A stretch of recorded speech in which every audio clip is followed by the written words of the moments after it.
दर्शकों नमस्कार, मैं रितेश बाजपेयी, आप देख रहे हैं महाराष्ट्र इन मराठी न्यूज। जिस तरह आप जानते हैं महानगर पालिका के 2026 के चुनाव है और हर जगह हर कोई अपने अपने तरह से प्रचार कर रहा है। हम प्रभाग क्रमांक 10 और 11 में आए हुए हैं। यहाँ हमारे साथ में राष्ट्रवादी अजित पवार गट के उम्मीदवार यहाँ हमारे साथ मौजूद है। हमसे मिलेंगे और जानेंगे क्या विजन रखकर वो ये चुनाव लड़ रहे हैं। पंकज भैया नमस्कार, क्या कहेंगे, क्या विजन लेकर आप ये चुनाव रण मैदान में आए हुए हैं?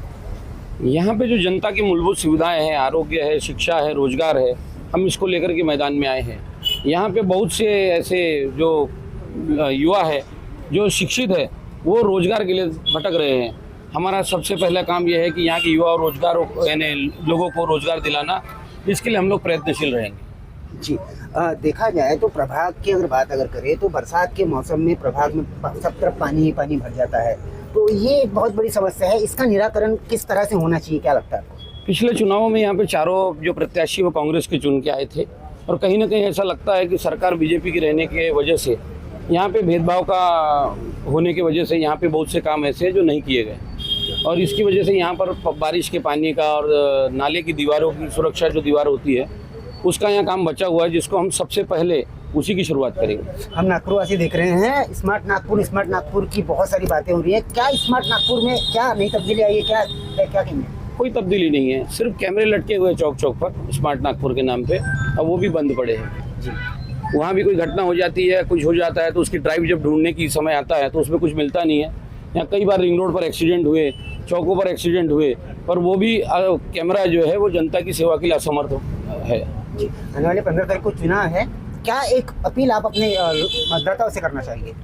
हमारी मतदाताओं से अपील है कि भाजपा और कांग्रेस को छोड़कर राष्ट्रवादी कांग्रेस के जो हम उम्मीदवार मैदान में हैं, एक बार हमको मौका दिया जाए।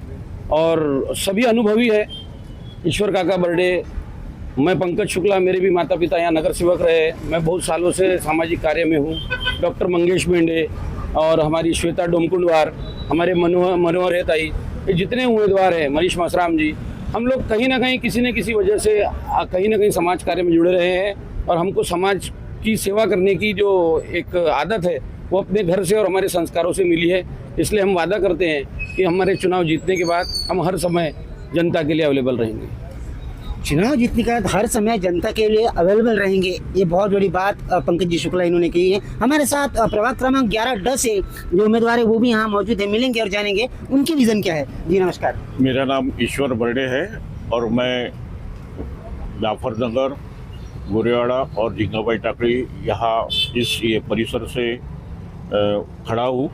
मेरे वार्ड में बहुत बड़ी समस्या जो नाला बहता है दोनों तरफ से, वो बरसात में आधा किलोमीटर पानी रहता है दोनों साइड में, ऐसे वो उसकी दीवार बनाना ये सबसे ज़रूरी है। और दूसरी बात बोलने का बोले तो हमारे वार्ड में सर्वधर्म समभाव की बहुत ज़रूरत है।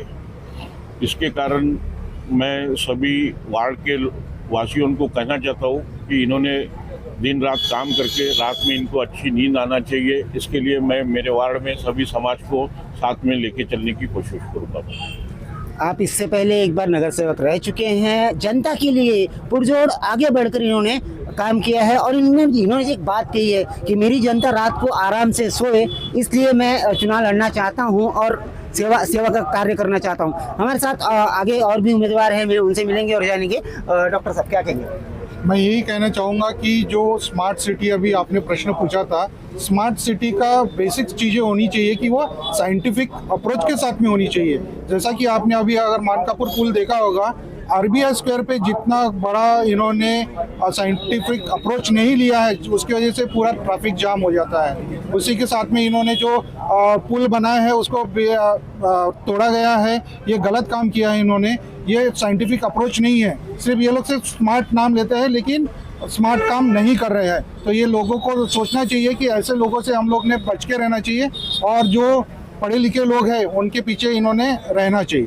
आप एक डॉक्टर हैं, आरोग्य के दृष्टिकोण से क्या? मैं हेल्थ के लिए बहुत अच्छा काम करना चाहता हूँ। वुमेन्स और चिल्ड्रंस के लिए हम लोग फ्री में टीकाकरण के लिए हम लोग प्रोत्साहित करेंगे। जो NMC के छोटे छोटे दवाखाने हैं वहाँ पे सिर्फ 3 या 4 घंटे के लिए स्टाफ आता है लेकिन डॉक्टर्स अवेलेबल नहीं रहते, वहाँ पे हम लोग डॉक्टर्स अवेलेबल करवाएंगे। डायग्नोस्टिक सेंटर उसी दिन उनको रिपोर्ट्स मिले ताकि उनको इलाज शुरू हो सके, और अगर वहाँ पे अगर जनसंख्या ज़्यादा है तो वहाँ पे IPD भी शुरू हो जाए, ये हमारी भूमिका रहेगी। और लोगों का स्वास्थ्य लाभ हो जाएगा। उसी के साथ में कुछ बच्चे लोग जो एनएमसी कॉरपोरेशन के बच्चे स्कूल है वहाँ पे हम लोग अच्छे से पढ़ाई लिखाई करने की व्यवस्था करेंगे।